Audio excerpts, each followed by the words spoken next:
If you haven't heard, Apple's iPhone 6s and 6s Plus are finally here, but should you upgrade? Well, today we're comparing the iPhone 6 and 6 Plus to the new iPhone 6s and 6s Plus. What's going on, everyone? This is Dom, and starting out with design, well, it'll be hard to tell the difference between any of these phones. Being an S-cycle, Apple has left last year's design alone and just added a simple mark on the backside to let you know which one the upgraded model is. But if you really want people to know you have the new iPhone, your best bet is to pick up the new rose gold color variation, which is only available on the 6s models this year. If rose gold isn't your thing, you can easily change things up and make it your own with a custom D-brand skin like I have, and if you want to pick one up for yourself, I will leave a link below for you. In the hand, you may notice something different with the 6s and 6s Plus. These new models are actually slightly thicker and heavier than the previous models due to the new display technology and build, which we'll get into a bit later. While the technology behind the display has changed, Apple has decided to leave the resolution alone. On the iPhone 6 and 6s, we have a 4.7-inch display with a resolution of 1334 by 750 at 326 pixels per inch. Over on the 6 Plus and 6s Plus, we have a 5.5-inch display with a 1920 by 1080 resolution at 401 pixels per inch. And based on the design, screen size, and resolution,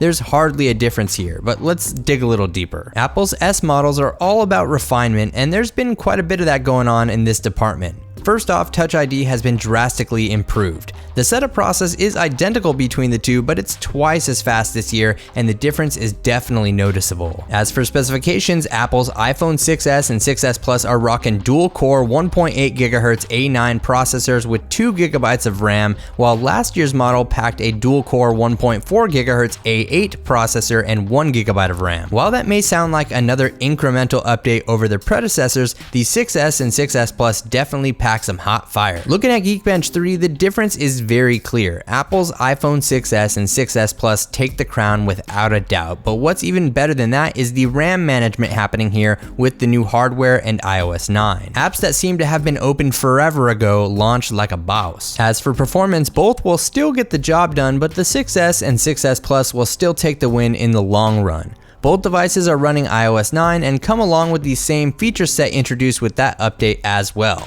And if you'd like to check out my top iOS 9 features video, check the link in the description.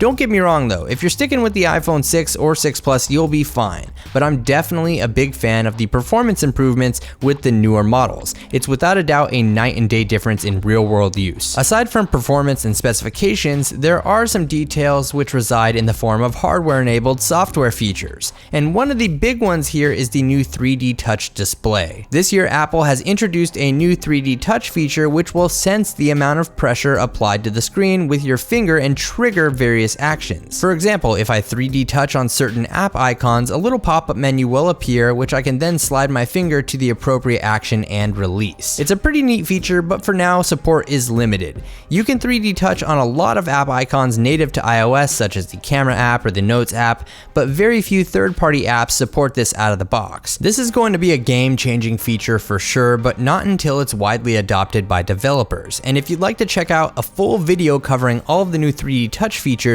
check out the video I've linked below in the description. On to camera performance, there's a big difference on paper, but is it really noticeable? Apple's iPhone 6s and 6s Plus feature a new 12 megapixel sensor, which is up from 8 megapixels in the 6 and 6 Plus. Unfortunately, the 6s didn't receive the optical image stabilization treatment, but the 6s Plus is still holding it down strong in that area. The optical image stabilization will definitely help in low light, but cameras on all of these models will still take fantastic photos. Comparing photo samples side by side, to the naked eye there's not much of a difference here. In fact, I'd argue that just looking at the photos on a screen, you'd really need a tuned eye to notice the upgrade in megapixels, but you may not be able to see much of an upgrade if your only goal is to share photos online. Regardless, photos on each device are very crispy and look fantastic, but I'll leave a full gallery linked below so you can take a look for yourself, and let me know your thoughts on this in the comments section. Can you see the difference? As for video, there's a big leap in resolution here. Apple's iPhone 6s and 6s Plus are capable of shooting up to 4K video at 30 frames per second,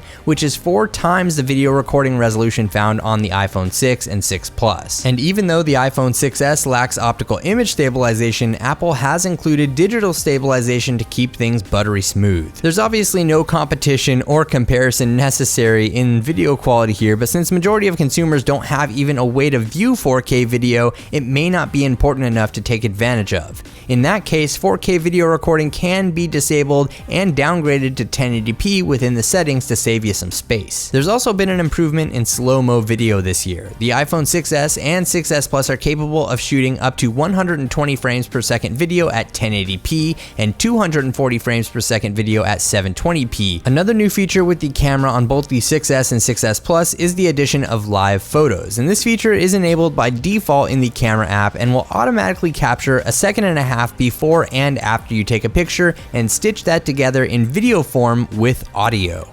Once a live photo is captured, it can easily be viewed by 3D touching on the original photo, which will proceed to animate that photo. They can also be set as wallpapers, but to be honest, I don't find them very useful. Around the front side on both devices, you'll find an improved 5 megapixel camera with 720p video recording capabilities, which is up from the 1.2 megapixels of previous generations. Apple's new Retina Flash does have a rather stupid name in my opinion, but the functionality is pretty cool. There's a special display chip inside that helps detect the ambient light around you and then matches that tone with a flash of the display that's actually 3 times brighter than usual. But what do you think about this feature? Handy or a gimmick? As you can tell, most of what comes along with the iPhone 6s and 6s Plus are simply refinements on last year's lineup.